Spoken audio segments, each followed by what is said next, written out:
சென்ற வகுப்பில் உபாசனம் என்ற தலைப்பில் சில கருத்துக்களை பார்க்க ஆரம்பித்தோம்.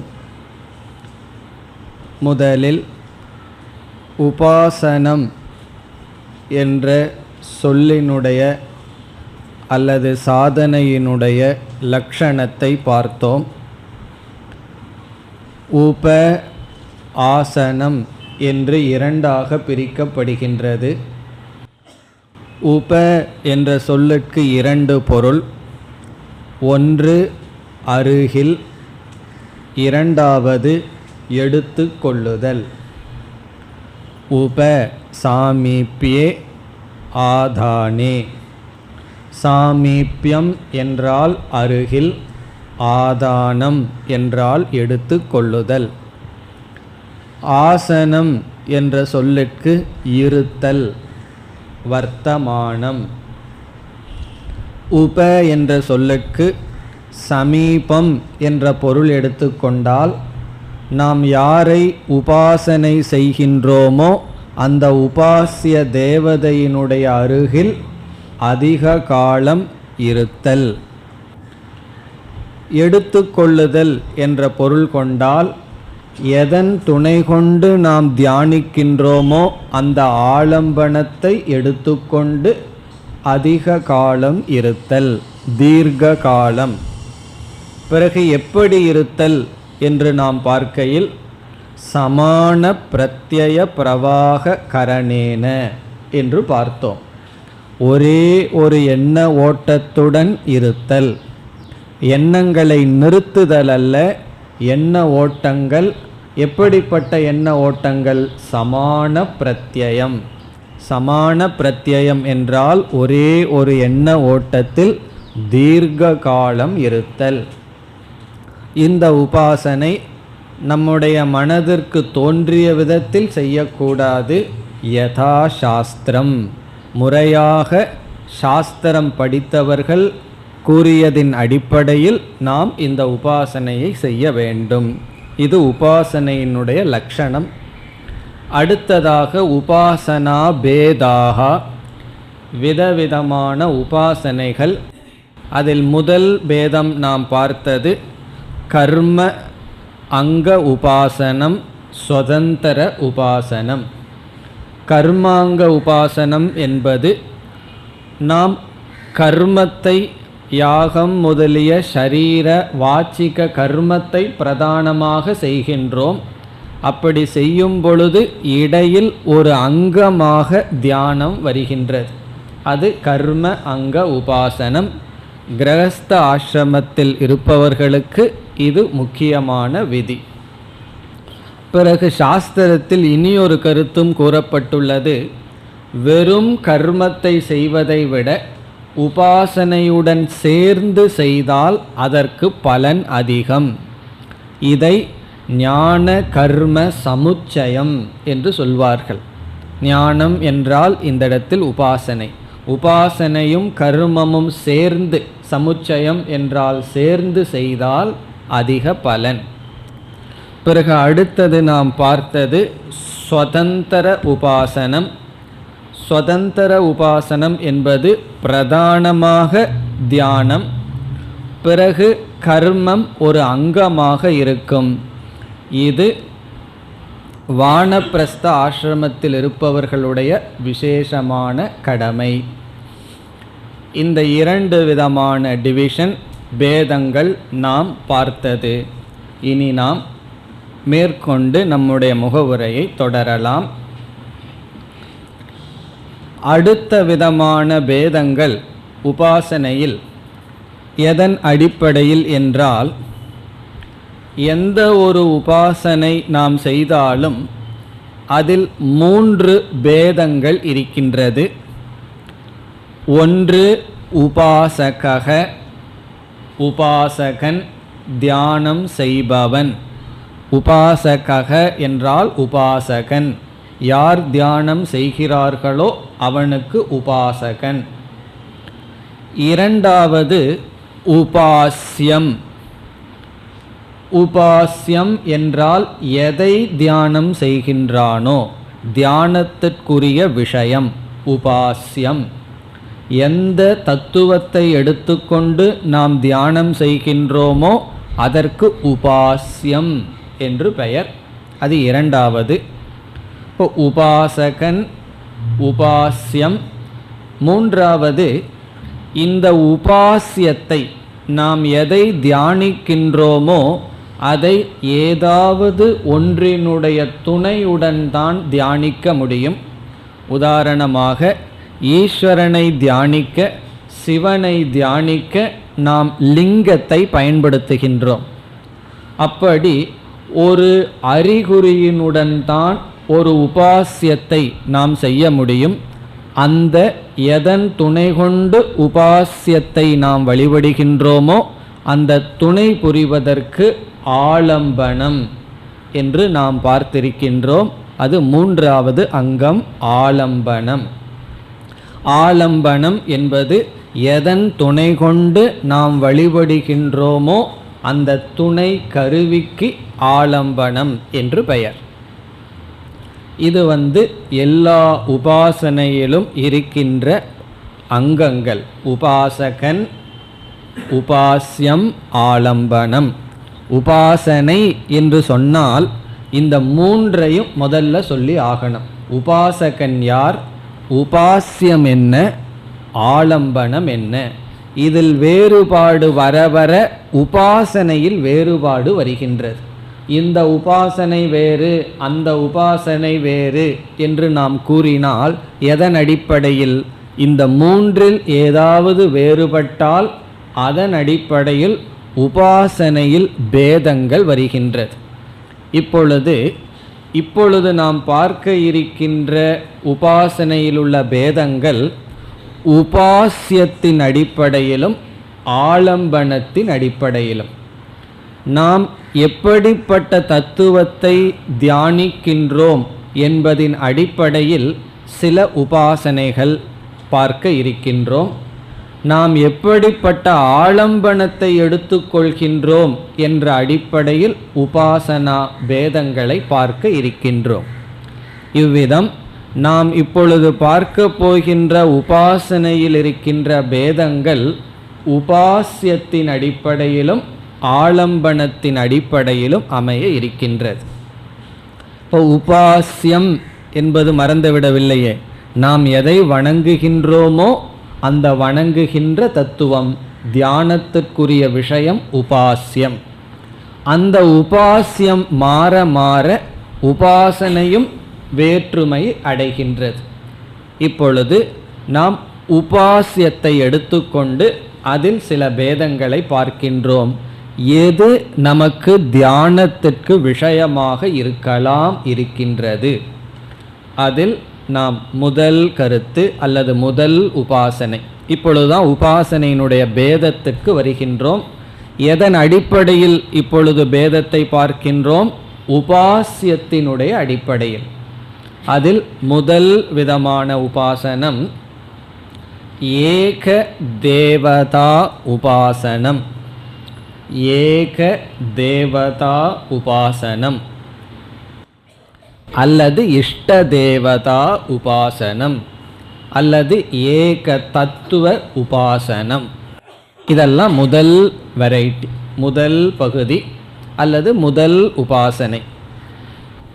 இது என்ன என்றால், ஒரு உபாசகன் ஏதோ ஒரு ஆலம்பனத்தின் துணை கொண்டு, ஏதோ ஒன்றின் துணை கொண்டு அவன் வழிபட இருக்கின்ற தத்துவம் ஒரு தேவதை அல்லது தன்னுடைய இஷ்ட தேவதை அல்லது இயற்கையில் இருக்கின்ற ஏதோ ஒரு தத்துவத்தை அவன் தியானித்தால் அது முதல் வெரைட்டி, முதல் பகுதி ஆகின்றது. இதில் தான் நாம் ஜபமெல்லாம் செய்வோம். நாம் ஒரு சப்தத்தை எடுத்துக்கொண்டு அல்லது மூர்த்தியை மனதில் நினைத்து கொண்டு ஏதோ ஒரு பகவானை மனதில் தியானித்தால் அது ஏக தேவதா உபாசனம் அல்லது இஷ்ட தேவதா உபாசனம் அல்லது ஏக தத்துவ உபாசனம். இந்த உபாசனம் நம்முடைய மனதை ஒருமுகப்படுத்த உதவி செய்கின்ற உபாசனம். மற்ற உபாசனத்திலெல்லாம் மனது விரிவடையும், மனதுக்கு நல்ல பண்புகள் கிடைக்கும். இந்த உபாசனையினுடைய அவசியம் மனது அப்பொழுதுதான் குவியும்.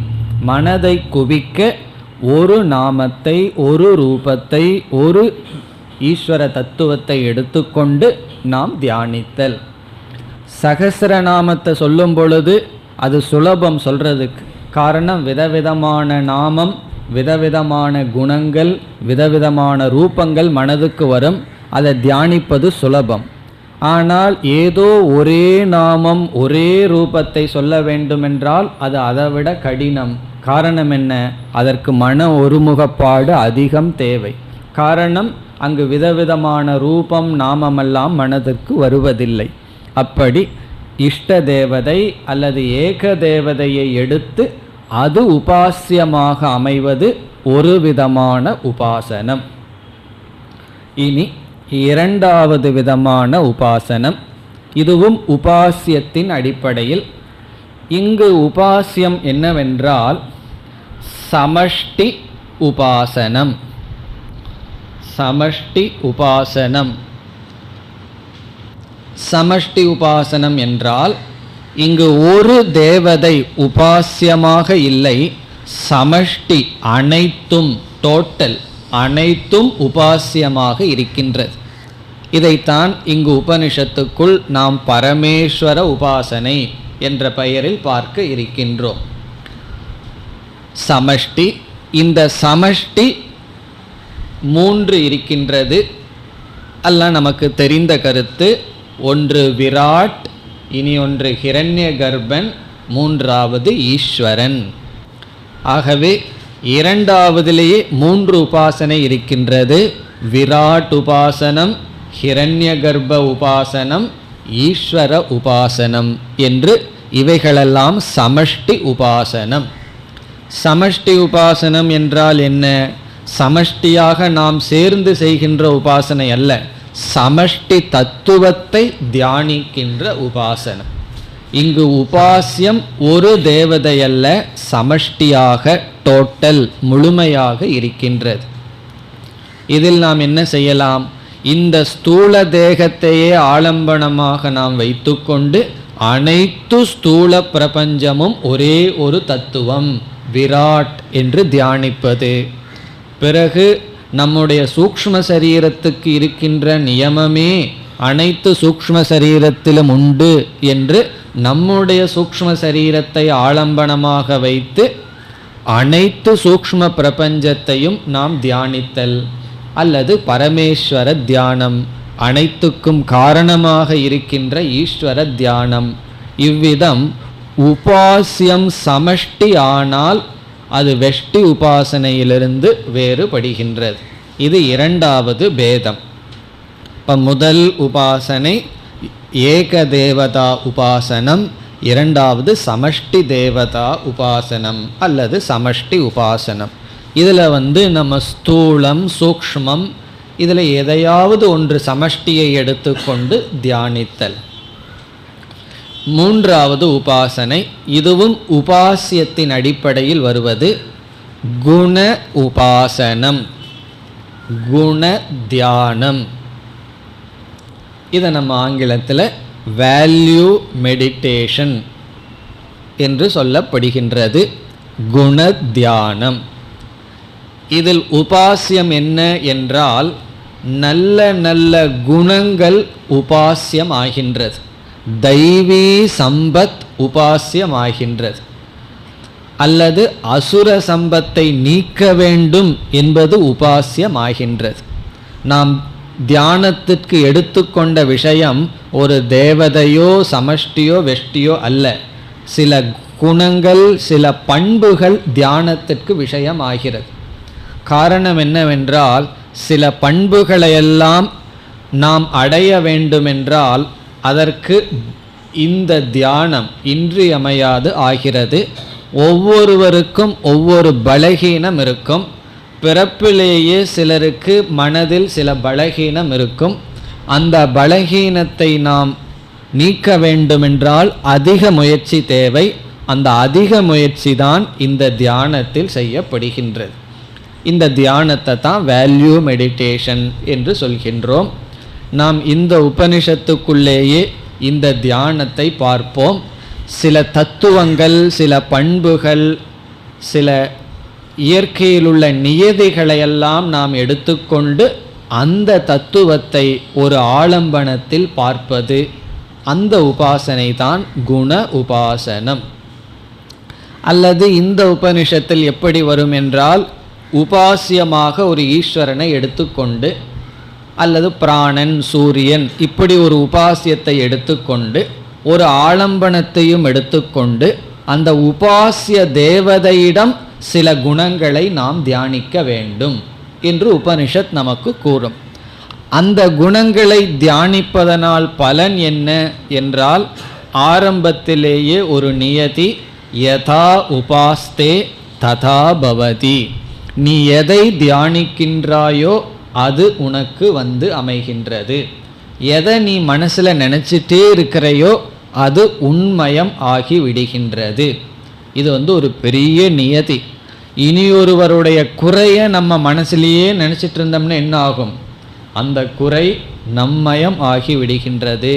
இனியொருத்தருடைய பலகீனத்தையே நம்ம மனசில் நினச்சிட்டு இருந்தோம்னா அந்த பலகீனம் நமக்கு வரும். ஒரு நல்ல குணத்தை மனசில் நினச்சிட்டே இருந்தோம்னா அது நம்மயம் ஆகும். ஆகவே சில நல்ல குணங்கள், பண்புகள், குவாலிட்டி அதை நாம் உபாசியமாக வைத்தால் அது இந்த உபாசனை. இது மூன்றாவது உபாசனை. இந்த மூன்றும் மூன்று விதமான பேதம் எதன் அடிப்படையில் என்றால் உபாசியத்தினுடைய அடிப்படையில். நாம் எதை வணங்குகின்றோமோ அது மாற மாற உபாசனையில் வேறுபாடு வருகின்றது. இதில் இஷ்ட தேவதா உபாசனம், சமஷ்டி தேவதா அல்லது சமஷ்டி உபாசனம், குண தியானம், குண உபாசனம், இப்படி நாம் மூன்று பார்த்தோம். இனி அடுத்த டிவிஷன், அடுத்த பேதத்திற்கு வந்தால், நாம் எடுத்துக்கொள்கின்ற ஆலம்பனத்தின் அடிப்படையிலும் உபாசியம் பேதத்தை அல்லது வேற்றுமையை அடைகிறது. எதை எடுத்துக்கொண்டு நாம் தியானம் செய்கின்றோம் என்று ஆலம்பனத்தின் அடிப்படையில் இப்பொழுது வேற்றுமையை பார்க்கின்றோம். ஆலம்பனம்னா என்ன? நாம் எதை தியானிக்க விரும்புகின்றோமோ அதை தியானிக்க எதை உதவியாக நாடி இருக்கின்றோமோ அந்த உதவிக்கு, அந்த கருவிக்கு ஆலம்பனம் என்று பெயர். சிவலிங்கம், சிவபெருமான்னு நினச்சிட்டா நமக்கு அது புரிஞ்சிடும். பிரம்ம வித்யா தட்சிணாமூர்த்தி, நம்ம அந்த பிரம்ம வித்யையை வணங்க விரும்புகிறோம். அதை எப்படி வணங்கிறது? அந்த வித்யா, பிரம்ம ஞானம் என்பது கண்ணுக்கு தெரிகிற மாதிரி இல்லை. அந்த வித்யையை வணங்கணும்னு சொன்னால், தட்சிணாமூர்த்தியை நம்ம வணங்கணும்னா பிரம்ம வித்யையை வணங்குறோம். அல்லது நமக்கு பொதுவாக ஒரு அறிவு வேணும், அந்த அறிவை நான் வணங்க விரும்புகிறேன், சரஸ்வதியை வணங்கணும்னு சொன்னால் அறிவை விரும்புகிறோம். பிறகு எனக்கு பணம் தான் வேணும், யாரை வணங்கணும்? லக்ஷ்மியை வணங்கணும் அப்படின்னு சொன்னால் நம்ம அந்த பணத்தை வணங்குகின்றோம்.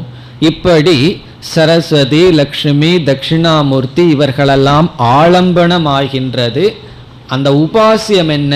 அவர்கள் எதற்காக இருக்கிறார்களோ அது உபாசியம். அப்படி ஆலம்பனத்தின் அடிப்படையில் இப்பொழுது நாம் வேற்றுமையை பார்க்கின்றோம். இந்த ஆலம்பனம் முதலில் இரண்டு பிரிவாக பிரிக்கப்படுகிறது. இந்த ஆலம்பனமே ரெண்டு பிரிவாக பிரிக்கப்படுகிறது. ஒன்று பாஹ்யாலம்பனம், பாஹ்ய ஆலம்பனம். பாஹ்யாலம்பனம் இதுதான் இதுவரைக்கும் நம்ம பார்த்தது. பாஹ்யம்னா வெளியே இருக்கின்ற ஆலம்பனம்.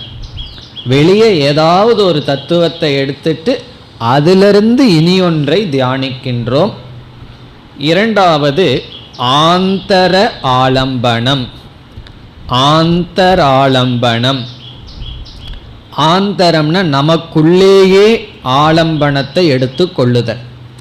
ஆலம்பனம் நமக்கு வெளியே இருக்காது, நமக்குள்ளேயே ஒரு ஆலம்பனத்தை எடுத்து கொள்ளுதல்.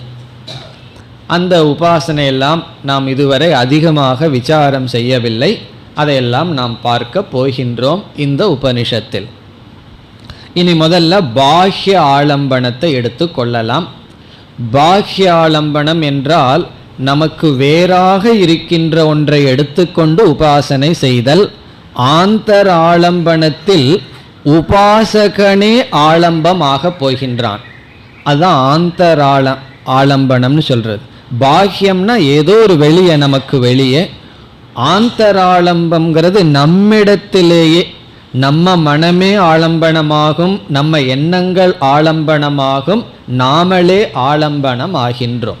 உதாரணமாக நம்ம கையை ஆலம்பனமாக வச்சு ஒன்றை தியானிப்பது, அல்லது நம்ம மனசையே ஆலம்பனமாக வைப்பது, தகராகாசம்னு ஹிருதய குகையை ஆலம்பனமாக வைத்து நாம் தியானிப்பது, இதெல்லாம் ஆந்தராலம்பனம்.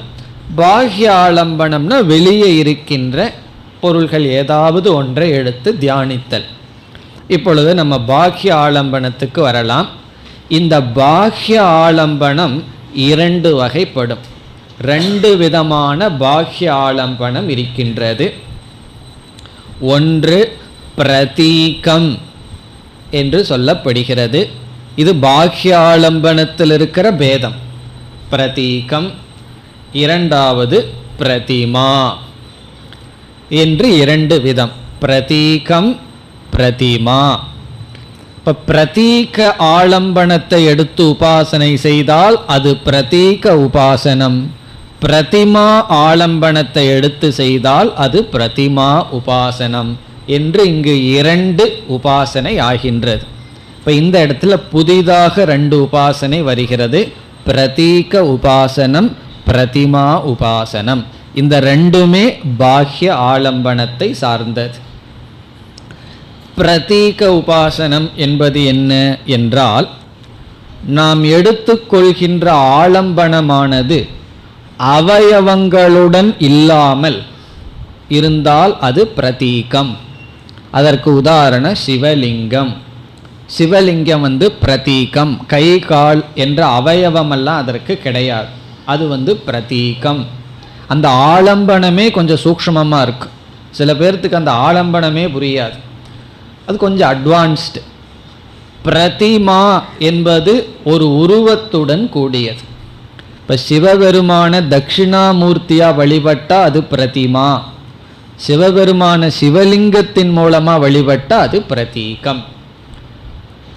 இப்போ பிரதிமா என்றால் கைகால்களுடன் கூடிய ஒரு ஆலம்பனம். பிரதீகம் என்றால் அந்த இடத்துல உறுப்புகள் இருக்காது, ஆலம்பனமே கொஞ்சம் சூக்ஷ்மமாகத்தான் இருக்கு. இப்போ சரஸ்வதியை நம்ம வழிபடுறோம், லக்ஷ்மியை நம்ம வழிபடுறோம், அதெல்லாம் என்ன என்றால் பிரதிமா. அதற்கெல்லாம் ஒரு உருவம் இருக்கின்றது. பிறகு அதே ஈஸ்வரனை வேறு விதத்தில் வழிபட்டால் அது பிரதீகம் ஆகின்றது. இந்த உபனிஷத்தில் நாம் அதிகமான பிரதீக ஆலம்பன உபாசனத்தை தான் பார்க்க போகின்றோம். காரணம், ஓங்காரம் அதிகமாக ஆலம்பனமாக இருக்க போகின்றது. இந்த ஓம்ங்கிற சப்தத்தில் சில தியானம் செய்ய போகின்றோம், அதெல்லாம் பிரதீக உபாசனம். காரணம் என்ன? ஓம்ங்கிறதுக்கு ஒரு அவயவமெல்லாம் கிடையாது, அதுவே சூக்ஷ்மமாக இருக்கின்றது.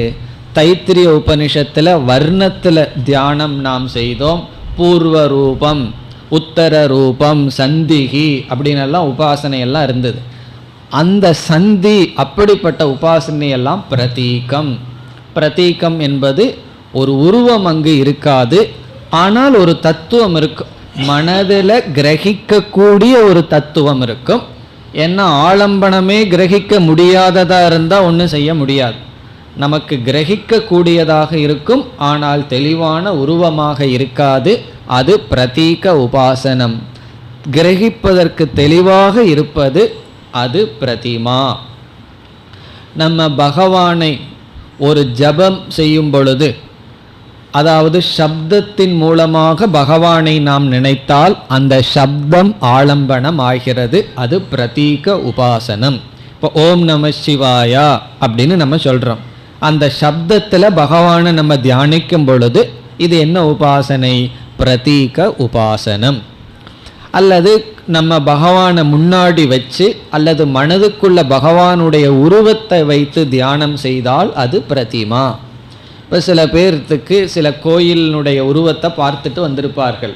திருப்பதியில் 1 செகண்டு தான் பகவானுடைய தரிசனம் கிடைக்கும். அல்லது குருவாயூரில் அந்த பகவானுடைய உருவத்தை பார்த்துட்டு அதையே மனதில் நினைத்து தியானம் செய்தால் அந்த உருவம் பிரதிமா ஆகின்றது. ஆகவே இப்பொழுது 2 விதமான உபாசனை.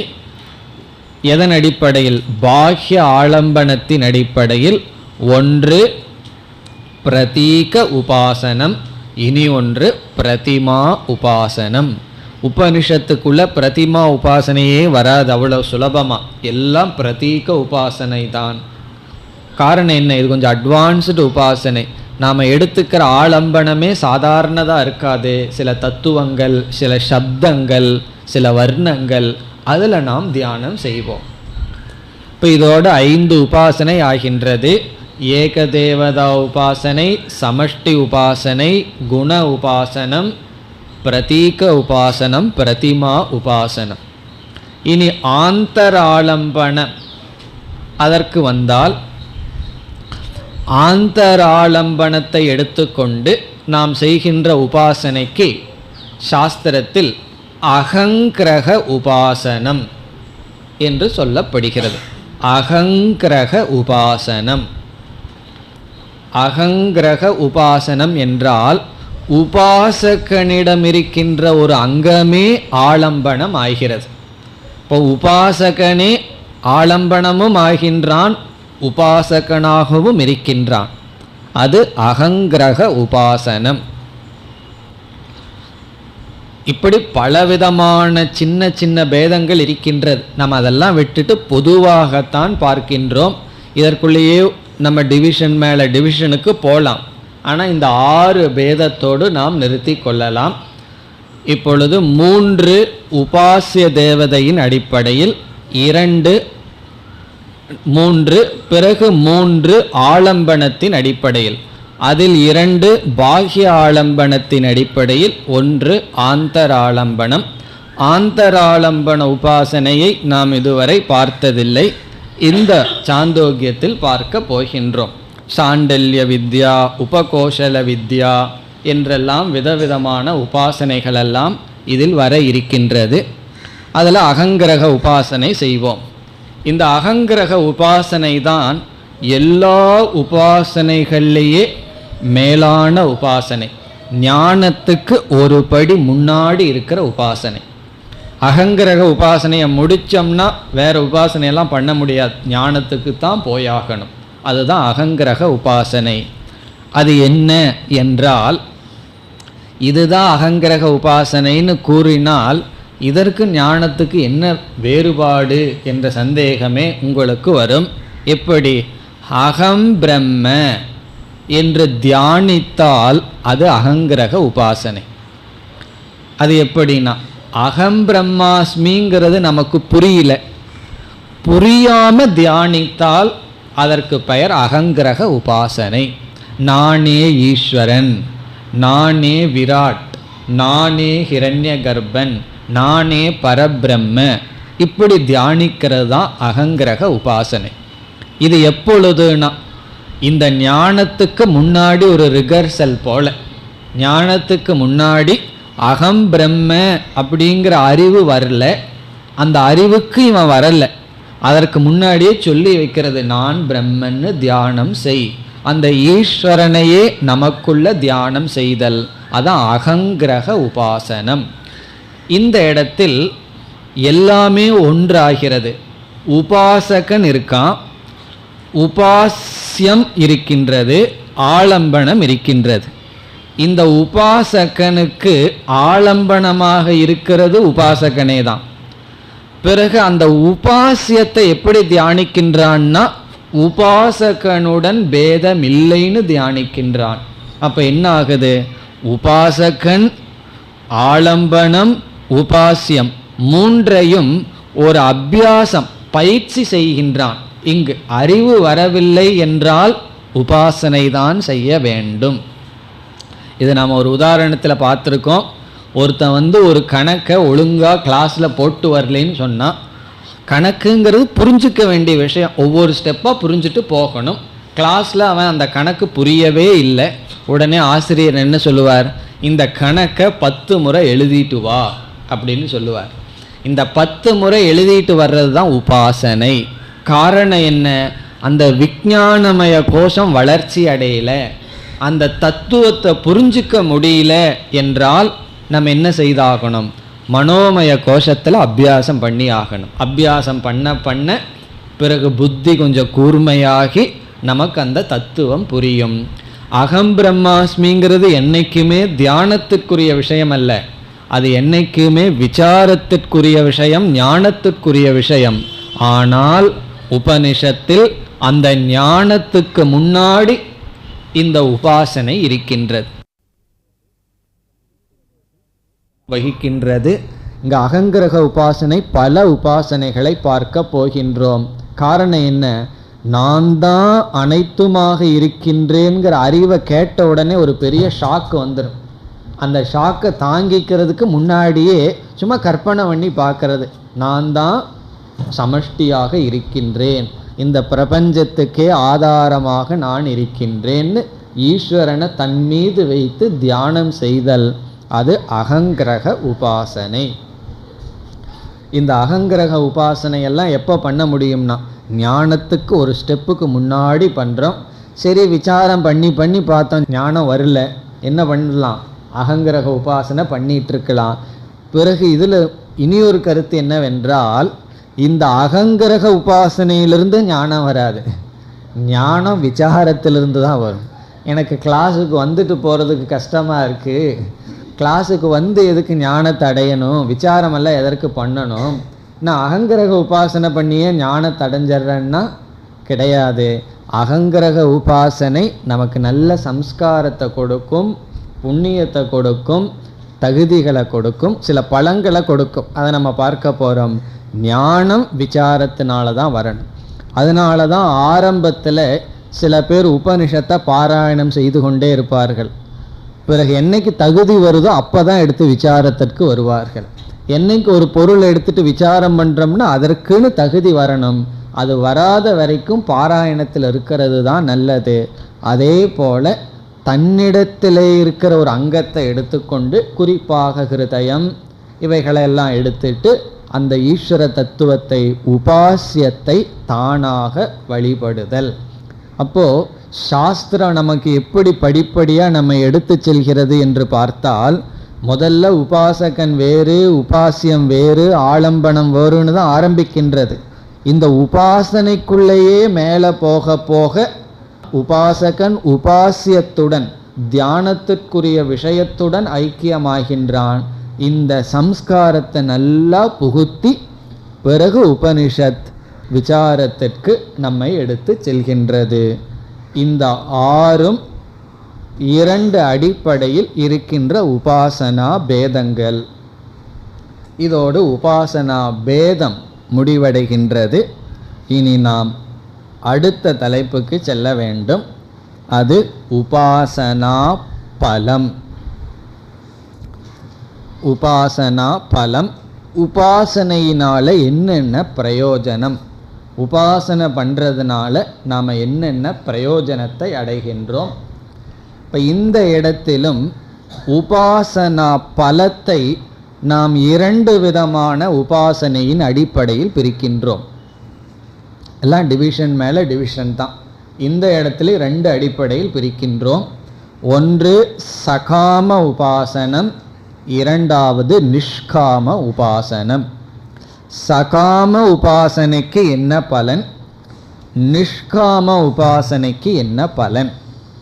நாம் இதுவரை கூறிய உபாசனையை சகாமமாக செய்தால் என்னென்ன பலன் கிடைக்கும், நிஷ்காமமாக செய்தால் என்ன பலன் கிடைக்கும்னு பார்க்க போகின்றோம். எல்லா உபாசனையும், அகங்கிரக உபாசனையையும் கூட நாம் சகாமமாக செய்யலாம் அல்லது நிஷ்காமமாக செய்யலாம். அப்படி எல்லா உபாசனைகளையும் நாம் ஆசைப்பட்டும் செய்யலாம், நிஷ்காமமாக சித்த சுத்திக்காகவும் செய்யலாம். வேல்யூ உபாசனையும் கூட சகாமமாக செய்யலாம். எப்படின்னா, ஒருவருக்கு தானம் என்ற புத்தியே வரமாட்டேங்குது. அவருக்கே தெரியுது எனக்கு எடுத்து கொடுக்கறதுக்கு கையே வரமாட்டேங்குதேன்னு. அவரே சொல்லுவார். சில பேர் சொல்லுவார்கள், கொடுக்கறதுனா மட்டும் என்கிட்ட வந்துடாதுன்னு சொல்லுவார். ஆனால் அவர் பார்க்கிறார், தானம் பண்ணுறவங்களுக்கு தான் புகழ் ரொம்ப இருக்கிறத பார்க்குறார். தானம் பண்ணிட்டா அவனிடத்துல ஏதாவது குறைகள் இருந்தாலும் அதை பேச மாட்டேங்கிறாங்க. இப்போ தானம் பண்ணுற புத்தி நமக்கு வேணும். என்ன செய்யலான்னா, தானம்ங்கிற வேல்யூவை உபாசனை பண்ணுவோம். எதற்குனா, அப்பொழுது தான் நமக்கு புகழ் கிடைக்கும், பெயர் கிடைக்கும். இப்படி காமியமாகவும் சில வேல்யூவை நம்ம உபாசனை பண்ணலாம். அப்படி எல்லா உபாசனைகளையும் சகாமமாக செய்தால் என்ன பலன், நிஷ்காமமாக செய்தால் என்ன பலன்னு பார்ப்போம். சகாமமாக செய்கின்ற உபாசனைக்கு நாம் 5 பலனை பார்க்க போகின்றோம். ஆசைப்பட்டு உபாசனை பண்ணால் 5 பலன். முதல் பலன் ஒவ்வொன்றாக பார்க்கலாம். முதல் பலன் இகலோக ஐஸ்வர்யம். இகலோக ஐஸ்வர்யம். இந்த உலகத்தில் நமக்கு ஐஸ்வர்யம் கிடைக்கும், செல்வம் நமக்கு கிடைக்கும். அது எது வேணாலும் இருக்கலாம். புகழ்ங்கிற செல்வம், பணம்ங்கிற செல்வம், வீடுங்கிற செல்வம், மனைவி, கணவன், இப்படி மக்கள், நல்ல ரிலேஷன்ஷிப், இப்படிப்பட்ட செல்வங்கள் கிடைக்கும். இந்த செல்வம் கிடைக்கணுன்னாலும் கூட உபாசனை பண்ணணும். ஒருவன் ரொம்ப படிச்சுட்டே போகிறான்னு சொன்னால் அந்த படிக்கிறதும் பெரிய உபாசனை தான். அதிகம் படித்தான்னா அதிக பலன்.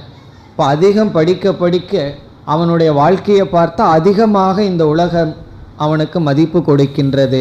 அந்த படிப்புக்கு மதிப்பு வருது. காரணம் என்னன்னா, அதுவும் ஒரு விதமான உபாசனை தான். இப்போ சில பேர்த்துக்கு ஒரு பொருளை அடையணும்னு ஆசைப்படுவார்கள், உடனே விரதம் இருப்பார்கள், ஜபம் செய்வார்கள், தியானம் பண்ணுவார்கள், பகவானுடைய பெயரை எழுதுவார்கள். இதெல்லாம் என்னென்னா ஒரு விதமான உபாசனை. இகலோகத்திலிருந்து ஒரு ஐஸ்வர்யத்தை அடையணும்னா எனக்கு அது ரொம்ப தூரமாக இருக்கே, என்ன செய்யறது? உடனடியாக புண்ணியத்தை கொஞ்சம் வளர்த்தி ஆகணும். காரணம் என்ன? எனக்கு சுகம் இப்போ கொஞ்சம் குறைவாக இருக்குன்னா புண்ணியம் 10. குயிக்காக புண்ணியத்துக்கு என்ன செய்யறது? உடனே இந்த உபாசனையை செய்தல். அது இகலோக ஐஸ்வர்யம். இப்போ இந்த உலகத்தில் இருக்கிறவங்களுக்கெல்லாம் நம்ம என்ன சொல்லி கொடுக்கணும்? நல்லா பூஜை பண்ணு, அப்பொழுது தான் உனக்கு இகலோக ஐஸ்வர்யம் கிடைக்கும். அவர்களிடம் போய் வைராக்கியம், விவேகம்னு அவர்களுக்கு கோபம் வந்துடும். அதெல்லாம் நம்ம சொல்லவே கூடாது. என்ன சொல்லணும்? நீ இகலோக ஐஸ்வர்யம் உனக்கு வேணும்னாலும் கூட நீ ஒழுங்காக மனதை ஒருமுகப்படுத்தணும். யாருக்கு யுக்தி ஒருமுகப்படுத்தப்பட்ட மனசு இருக்கோ அவங்கனால தான் உலகத்திலேயே வெற்றியை அடைய முடியும். இப்போ காலேஜில் அல்லது ஸ்கூல்ல எல்லாம் படிக்கிறாங்க பசங்கன்னு சொன்னால் அவர்களுக்கு விளையாட்டு புத்தி, டெலிவிஷன் இதிலேயே கவனம் செஞ்சிட்ருக்கு. இப்போ அவர்களுக்கு புரிய வைக்கணும்னு என்ன செய்யணும்? நீ மனதை ஒருமுகப்படுத்தினால்தான் உலகத்தில் நாளைக்கு வெல்ல முடியும். இல்லைன்னா நீ பக்கத்து வீட்டில் தான் போய் டிவி பார்க்க முடியும். நீ டிவி வாங்கி வைக்கிற அளவுக்கு கூட நீ சம்பாதிக்க முடியாதுன்னு சொல்லி ஆகணும். அப்பொழுதுதான் அவர்களுக்கு புரியும். இந்த உலகமே எதில் இருக்குன்னா இகலோக ஐஸ்வர்யத்திற்காகத்தான் அவரவர்கள் மனதை குவிக்கிறார்கள். அந்த மனதில் குவித்தல்ங்கிற குணம் இருந்தால் தான் இந்த உலகமே நமக்கு கிடைக்கும், ஐஸ்வர்யத்தை அனுபவிக்க முடியும். இது தப்பா சரியான்னா? இது தவறு கிடையாது. காரணம் என்ன? இப்படியாவது செய்து மனதை ஒருமுகப்படுத்தி இந்த உலகத்தில் அடைய வேண்டியதெல்லாம் அடையட்டும். இது முதல் பிரயோஜனம். இந்த பிரயோஜனத்துக்காகத்தான் எல்லாம் உபாசனை செய்கிறார்கள், கோயிலுக்கு போகிறாங்க, ஜபம் பண்ணுறாங்க. உலகமே இதில் தான் இருந்துகிட்ருக்கு. நாம் இனி சொல்ல போகிற பிரயோஜனமெல்லாம் 99% இதில். இனி 1% பிரயோஜனத்தை தான் மக்களை பார்க்க போகிறோம். எல்லாம் இகலோக பிராப்தி வேணும், இங்கே நான் சுகத்தை அனுபவிக்கணும். ஆகவே விதவிதமான தவம் எதற்கு செய்கிறதுனா இகலோக ஐஸ்வர்யம். அந்த தவத்தினுடைய பலனை வந்தவுடனே அனுபவிப்பார்கள். அந்த பலனை அனுபவிக்கிறதுக்கு தான் விதவித உபாசனை. இனி இரண்டாவது பிரயோஜனம் சித்த ஏகாகிரதா. மனது குவிக்கப்படும். சித்த ஏகாகிரதா. இது சித்த சுத்தியிலையும் பார்க்க போகிறோம். அதற்கும் இதற்கும் வேறுபாடு இருக்கின்றது. இப்போ ஒருவருடைய மனம் குவிக்கப்பட வேண்டும் என்றால் அவர்களுக்கு மன தூய்மை அடையணும், ஞானத்துக்கு வரணுங்கிற ஆசையெல்லாம் இருக்காது. அவர்களுடைய மனம் என்றும் விக்ஷேபமாகவே இருந்துட்டு இருக்கும். அவர்கள் என்ன விரும்புவார்கள்? இந்த விக்ஷேபப்பட்டிருக்கிற மனசை குவிக்கிறதுக்கு என்ன உபாயம் என்றால் அதுவும் ஒரு காமிய பிரார்த்தனை தான். காரணம் என்ன? மனசை நான் குவிக்கிறது எதற்குனா இகலோக ஐஸ்வர்யத்திற்கு. ஆகவே காமிய உபாசனையினுடைய பலன் சித்த ஏகாகிரதா. இதை ஏன் இந்த இடத்துல சொல்றோம்னா, காமியமா இருந்தாலும் மனக்குவியல்ங்கிற பிரயோஜனத்தை நாம் அடைவோம். உபாசனைன்னு பண்ணா அது நிஷ்காமமா பண்ணாதான் மனது குவியம்னு அவசியம் இல்லை. சகாமமாக பண்ணாலும் நம்முடைய மனது குவிக்கப்படும். ஆகவே இந்த இடத்துல மனசுங்கிறது நம்மளுடைய உபாதி. நம்மளுடைய உபாதியில இம்ப்ரூவ்மெண்ட் வரும். முதல்ல நமக்கு வெளியிருக்கிற பொருள்ல இம்ப்ரூவ்மெண்ட் கிடைக்கும். உபாசனை பண்ணோம்னா நமக்கு நல்ல ஜாப் கிடைக்கும், நல்ல பொருள், நல்ல வீடு, சுற்றி இருப்பவர்களெல்லாம் நம்ம விரும்பத்தக்கவர்களை வாங்கலாம் உபாசனையில். பிறகு உபாசனையினுடைய இனியொரு பலன் நம்மளே ஒரு ரிஃபைன்டு பர்சனாலிட்டி ஆவோம். இப்போ உபாதியில் வர்ற இம்ப்ரூவ்மெண்ட், முன்ன சொன்னது வெளியே இருக்கிற இம்ப்ரூவ்மெண்ட். இது இரண்டாவது பலன். இனி மூன்றாவது பலன் என்னவென்றால், இறந்ததற்கு பிறகு உபாசகன் மேல் லோகத்திலேயே உயர்ந்த லோகமான பிரம்மலோகத்திற்கு போவான். ஆகவே பிரம்மலோக பிராப்திகி மூன்றாவது பலன். உள்ளதுக்குள்ளேயே மேல் லோகம்னு ஒன்று இருந்து ஒரு ஜீவன் போறான்னு சொன்னால் எத்தனையோ லோகங்கள் இருக்கு. பித்ருலோகம் இருக்கு, சொர்க்கலோகம் இருக்கு, எத்தனையோ லோகம். அப்படி இன்பத்தை கொடுக்கின்ற மேல் லோகத்திலேயே டாப் என்னன்னா அந்த லோகத்திற்கு போவான். இப்போ பிரம்மலோக பிராப்திகி. அப்போ அவனுக்கு உற்சாகம் வரும். இங்கேயும் நம்ம எம்டியாகவே இருந்துட்டு மேனேஜிங் டைரக்டராகவே இருந்துட்டு மேலே போனாலும் உள்ளதுக்குள்ளேயே பெரிய லோகத்துக்கு நம்ம போவோம். அதனால தான் உபாசனை கஷ்டம். உபாசனை அவ்வளோ சுலபம் அல்ல. கர்மம்ன்றது சுலபம், உபாசனை கஷ்டம். அதற்கு தகுந்தது இங்கேயும் பிரயோஜனம் கிடைக்கிது. பிறகு பிரம்மலோகத்திற்கும் போகலாம். அது மூன்றாவது பலன். பிறகு பிரம்மலோகத்துக்கு போனவன் என்ன செய்வான்? சாதாரணமாக அங்கே இருக்கிற பொருள்களை எல்லாம் அனுபவிச்சுட்டு புண்ணியம் தீர்ந்த உடனே மீண்டும் இங்கே வருவான். ஆனால் அதில் போய் தப்பிச்சுக்கிற ஆளுக சில பேர் உண்டு. அங்கே திடீர்னு வைராக்கியம் வந்தால் அவன் பிரம்மலோகத்திலிருந்து மோட்சத்தை அடைய முடியும். அதுக்கு நம்ம என்ன முக்தின்னு படிச்சிருக்கோம்? கிரம முக்தி. இப்போ பிரம்மலோகத்துக்கு போனவனுக்கு கிரம முக்தி அடைகிறதுக்கு ஒரு சான்ஸ். ஆகவே உபாசனையினுடைய நான்காவது பலன் கிரம முக்திகி. இந்த உபாசனை ஒருவனுக்கு கிரம முக்தியை கொடுக்கறதுக்கு பயன்படும். ஷூராக கொடுக்கணும்னு சொல்ல முடியாது, கேரண்டி கிடையாது. உபாசனைக்கு அந்த ஒரு பாசிபிலிட்டி இருக்கு. ஏன்னா சொர்க்கலோகத்துக்கு போனால் கிரம முக்தி எல்லாம் கிடையாது, அது நேராக இங்கே வந்து தான் ஆகணும். ஆனால் பிரம்மலோகத்தில் மட்டும் அந்த சான்ஸ் இருக்கு. ஆகவே உபாசகன் கொஞ்சம் வைராக்கியத்தோட அதிக உபாசனை பண்ணி ஓரளவுக்கு இவனுக்கு புத்தி வேலை செஞ்சிருக்கு, ஆனால் முழுமையாக வேலை செய்யலை. அவன் பிரம்மலோகத்துக்கு போனால் அவன் அந்த சுகத்தை அனுபவித்து பிறகு அங்கு வைராகியத்தை அடைந்து ஞானத்தை அடைந்து மீண்டும் பூலோகத்திற்கு வராமல் ஞானத்தினால் முக்தி அடைவது கிரம முக்தி. இது நான்காவது பலன். ஐந்தாவது பலன் என்னவென்றால், நாம் எந்த தேவதையை உபாசிக்கின்றோமோ அந்த தேவதா சொரூபமாகவே மாறுதல். உபாசகன் தேவதா ரூபமாக மாறுதல். அதை தேவதா பாவ ஆபத்திகி என்று சொல்லப்படுகிறது. தேவதா பாவ ஆபத்திகி. ஆபத்திகி என்றால் மாறிவிடுதல், அம்சமாக ஆகிவிடுதல், தேவதா பாவமாக ஆகிவிடுதல்.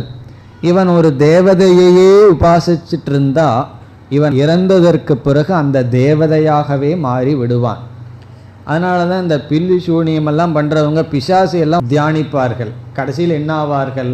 அதையவே தியானித்து தியானித்து இறந்ததற்கு பிறகு அதுதான்.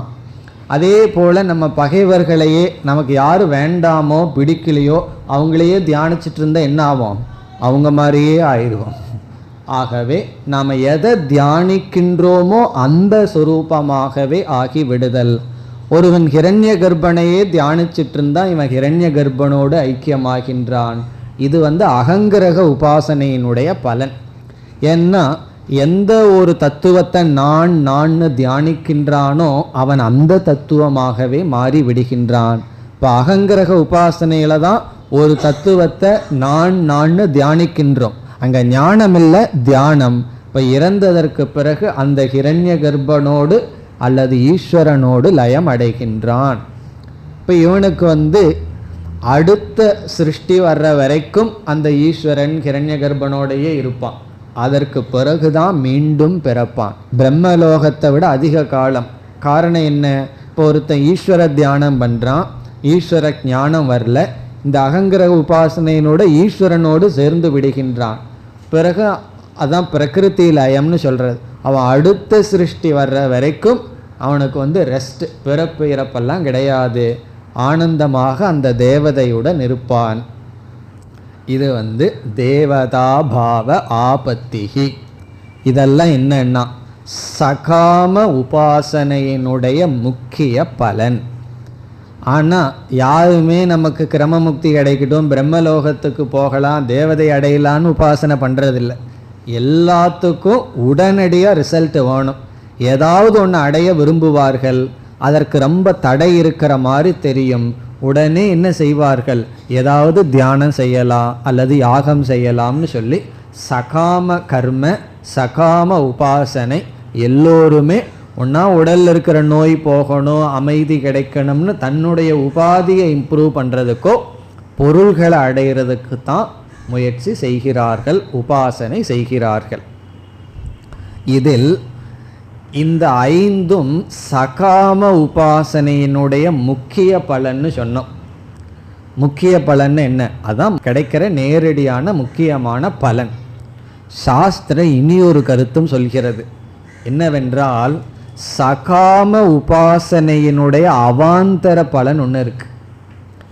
சகாம உபாசனையினுடைய அவாந்தர பலன் சொன்னால் செகண்டரி, பை ப்ராடக்டை போல ஏதோ ஒரு கொஞ்சம் பலன் வரும். அது ஒன்று இருக்கு. நம்ம சகாம உபாசனை பண்ணாலும் முக்கிய பலன் இதுதான் கிடைக்கும்.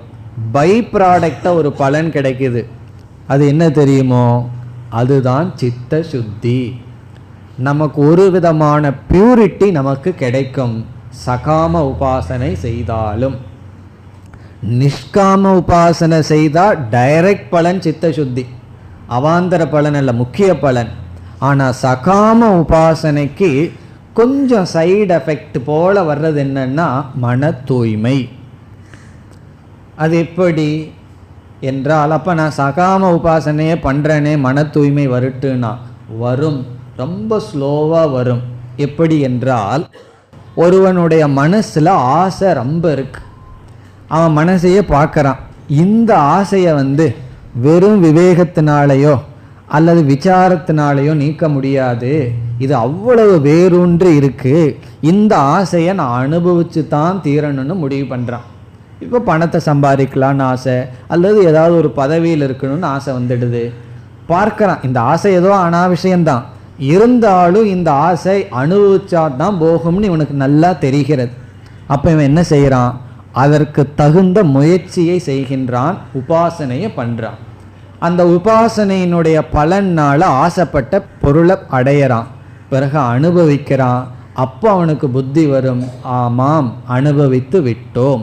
இப்போ நேர்மையாக நம்ம தர்மப்படி இருந்து ஒரு பொருளையோ உலகத்தையோ நம்ம அனுபவிச்சோம்னா அதனுடைய பலன் என்னன்னா அதில் இருக்கிற ஆசை மனசிலிருந்து நீங்கும்.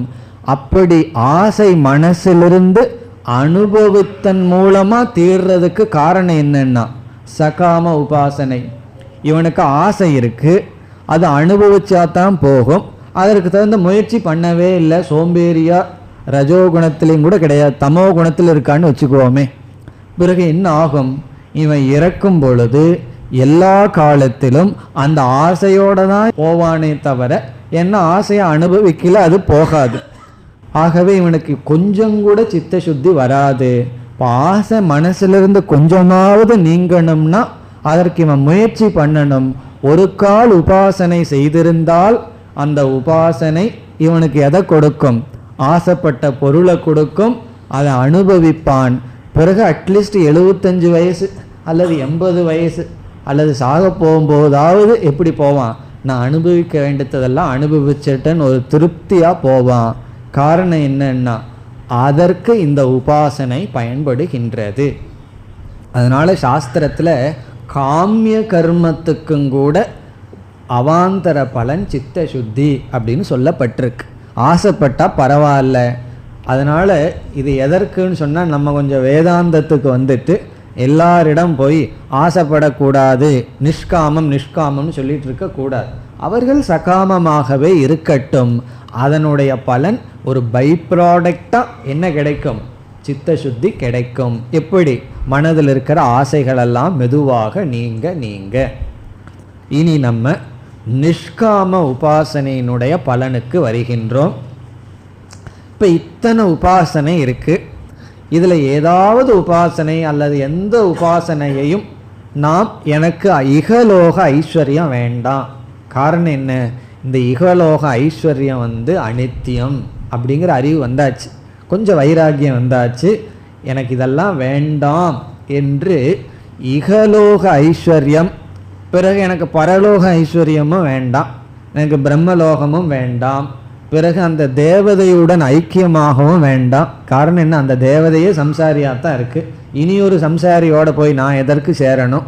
அதுவும் வேண்டாம் என்று நிஷ்காமமாக உபாசனை செய்தால் ஒரே ஒரு பலன் என்னன்னா, எந்த உபாசனை செய்தாலும் அதற்கு ஒரே ஒரு பலன், அதிகாரித்துவ பிராப்திகி, மோட்சத்துக்கு தகுதி அடைதல். ஒரே ஒரு பிரயோஜனம்தான். அதிகாரித்துவம்னா ஞானத்திற்கு தகுதியை அடைவான். ஒரே ஒரு பிரயோஜனம்ங்கிறோம். இந்த பிரயோஜனம்தான் பெரிய பிரயோஜனம், சாதாரண பிரயோஜனம் அல்ல. அந்த தகுதி அடையிறது, குவாலிஃபிகேஷன் அடையிறது அவ்வளோ சுலபம் அல்ல. ஒரு சாதாரண காலேஜில் குவாலிஃபிகேஷன் அடையிறது எவ்வளோ கஷ்டப்படுறார்கள். இது பெரிய ஞானத்துக்கு பராவித்யாவுக்கு குவாலிஃபிகேஷன் அடையிறது தான். இங்கே இவ்வளோ டொனேஷன் கொடுத்தா தான் கீதா கிளாஸ் உபனிஷத் கிளாஸ்னு கிடையாது.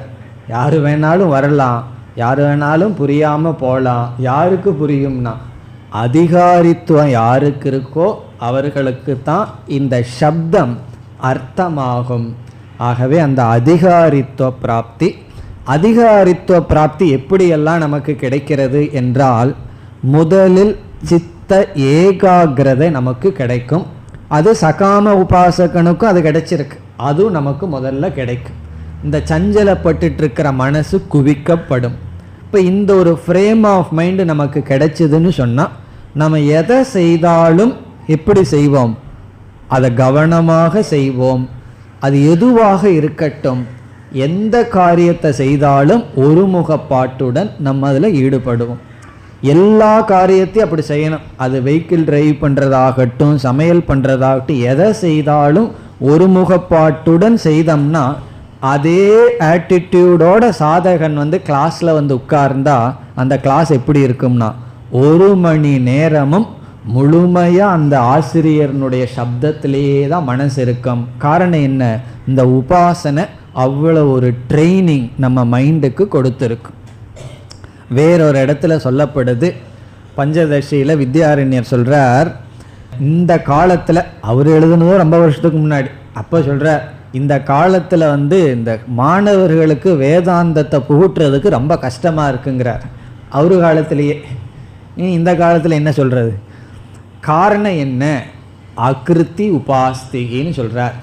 அகிருத்தி உபாஸ்திகினா மாணவர்கள் எல்லாம் உபாசனை பண்ணாமல் கிளாஸுக்கு வந்து விட்டார்கள் அப்படின்னு சொல்கிறார். ஒரு உபாசனையும் பண்ணாமல் ஏதோ கொஞ்சம் வைராக்கியம் வந்துட்டாருங்களாம் வேதாந்தத்துக்கு, அதனால தான் வந்திருக்கார்கள். அந்த வைராக்கியம் மட்டும் கொஞ்சம் இருக்குது, ஆனால் உபாசனை இல்லை.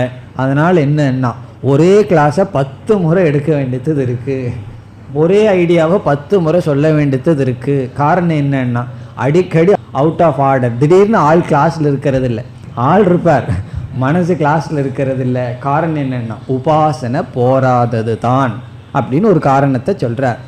அதாவது இப்போ நமக்கு ஏன் அவ்வளவு குயிக்காக ஞானம் உள்ளே போக மாட்டேங்குதுன்னா மன ஒருமுகப்பாடு நம்மிடம் மிக மிக குறைவாக இருக்கிறது. அதுவும் இப்போ இருக்கிற சயின்ஸ் என்ன பண்ணுது தெரியுமோ, மனதை தீட்டுதே தவிர, மனதை கூர்மையாக்குகிறதே தவிர மனதை ஒருமுகப்படுத்துறதுக்கு உதவி செய்வதே கிடையாது. யாராவது ஒரு பையனை கூப்பிட்டு 4ஆம் வாய்ப்பாடு சொல்லுங்க பார்ப்போம், கால்குலேட்டர் இல்லாமல் சொல்லிடுவானா இந்த காலத்தில்? காரணம் என்ன? அறிவு இருக்குது. அந்த காலத்தில் நம்ம குழந்தையாக இருக்கும்போது என்ன அறிவு இருந்ததோ அதை விட இந்த குழந்தைகளுக்கு அறிவு இருக்குது. ஆனால் ஒரு இடத்துல ஏன் உட்கார மாட்டேங்குது? மனம் யுக்தி ஆவதில்லை, எப்பொழுது பார்த்தாலும் டிஸ்டர்பன்ஸ், மனச்சஞ்சலம். இப்போ இந்த உபாசனை நம்ம இருக்க வைக்கும், பொறுமையை கொடுக்கும், மனதை ஒருமுகப்படுத்தும், இப்படி ஒரு பிரயோஜனத்தை கொடுக்கின்றது. பிறகு வேறு எப்படியெல்லாம் நம்மை தகுதிப்படுத்துகிறது அடுத்த வகுப்பில் பார்ப்போம். ஓம் பூர்ணமத பூர்ணமிதம் பூர்ணாத் பூர்ணமுதச்யதே பூர்ணஸ்ய பூர்ணமாதாய பூர்ணமேவாவசிஷ்யதே. ஓம் சாந்தி சாந்தி சாந்தி.